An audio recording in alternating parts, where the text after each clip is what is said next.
What's up? Nandito tayo ngayon kasi aalis kami ngayon pupunta kami Santa Rita.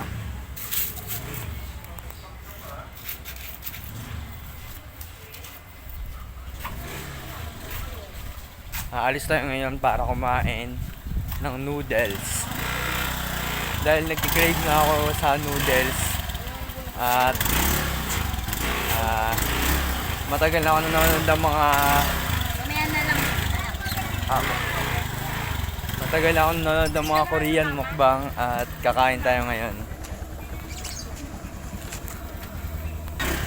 Tapos i-vlog ko yung papunta doon. Tapos kasi